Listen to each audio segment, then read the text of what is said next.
सतयुग से लेके और कलयुग में मुक्ति हुई है 33 करोड़ देवी देवताओं। ये बात बड़े गहरी और समझने की है कि मुक्ति हुई चौथे युग, कलयुग में आके मुक्ति हुई। एक जगह नोटिस में आया है जब लक्ष्मण जी मृत्यु के समान पड़े हुए थे तो राम जी अकेले रह गए। लक्ष्मण हुआ, राम अकेला हुआ।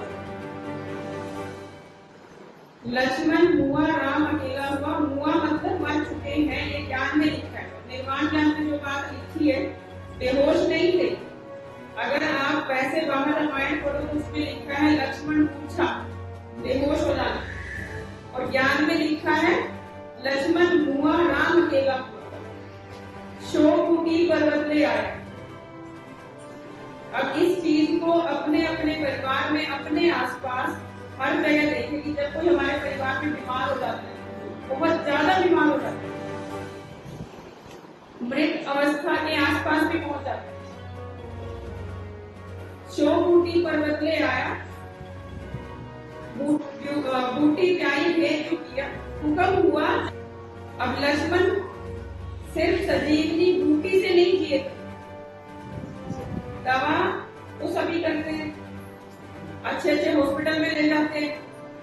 कुछ लोग कह जाते हैं कि हमें समय पे पता होता तो हम ये कर लेते। देखो सभी परिवारों में किसी न किसी की आपने अपने आसपास बीमारी भी देखी है, मृत्यु भी देखी है, और एक अंदर पछतावा भी रह जाता है कि अगर हमें समय पे पता चल जाता तो हम इन्हें बचा सकते थे, हम कहीं ले जा सकते थे जहां जाके इन्हें बचाया जा सकता था। हुक्म हुआ जब लक्ष्मण जिया, तो मालिक के हुक्म से ही हम जी सकते हैं। और मालिक प्राप्त हुए लक्ष्मण जी के शरीर में भी वापिस जाना है। और लक्ष्मण जी वही साथ थे जिनके पीछे 33 करोड़ देवी देवताओं की चौथे युग में मुक्ति हुई। तो मालिक ऐसे साथ को कैसे चले जाते रहते। और जो उनके भाई थे, तो भाई भाई का प्रेम बहुत जरूरी है। एक छोटी सी बात हमेशा समझ ले, घर में लड़ाई झगड़ों का कारण है, अहंकार की बात करें कि आपके बच्चे से कोई सामान टूट जाता है, कोई सामान टूट गया, बड़ा महंगा था, कुछ ना कुछ टूट हो जाए, बड़ी टूट भी हो जाए, तो नॉर्मली क्या होगा, वो बच्चा डरेगा कि मेरे से ये चीज टूट गई। और अब पिताजी माताजी ने नुकसान कर दिया, बहुत नुकसान कर दिया। तो हमारा संबंध का भाव है या साधन का भाव है। संबंध और साधन के बारे में विचार कर ले। जब आपके परिवार में किसी से भी कोई भी नुकसान हो जाए, नफा नुकसान किसी भी बच्चे से हो जाए, घर में बहू से हो जाए, बेटी से हो जाए, किसी से भी परिवार में नुकसान हो जाए, तो संबंध का भाव है, गुस्सा नहीं आए। ये बड़े विचार करने की बात है। परिवार में सुमलत की, सुमलत ऐसे नहीं आएगी साथी कि मालिक से प्रार्थना करते हैं और एक्शन में कुछ करो ही। सुमलत के लिए हमें विचार करके उस पर चलना पड़ेगा। और उस पर करना क्या है, छोटा सा एग्जाम्पल मैं आपको बता देती हूँ। एक जानकार है, मैंने कहा आपके घर में आपकी बहू ने आने के बाद गवर्नमेंट जॉब का टेस्ट क्लियर कर लिया। उन्होंने कहा बेटा मैंने क्या किया, हमने कोई दहेज वहेज तो लिया नहीं, पढ़ी लिखी बहुत ही अच्छी फैमिली से थी, मैंने आते ही उसके नाम 5 लाख रुपए कराया। रियल 5 लाख रुपए अपने बेटे की बहू के शादी होते ही नाम करा दिए। अब वो मोटिवेट हो गई कि मेरे ससुर को मेरे पे कितना विश्वास है।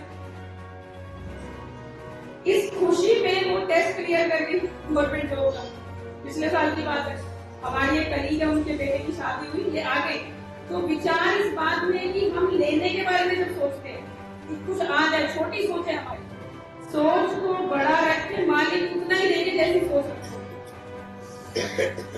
तो अगर हम सुमलत परिवार में चाहते हैं, जब श्यामदास साथ जी ने पहला भंडारा किया था मालिक के हुक्म से, उन्होंने कहा अपनी पत्नी से पूछो आगे की हकदार वो है।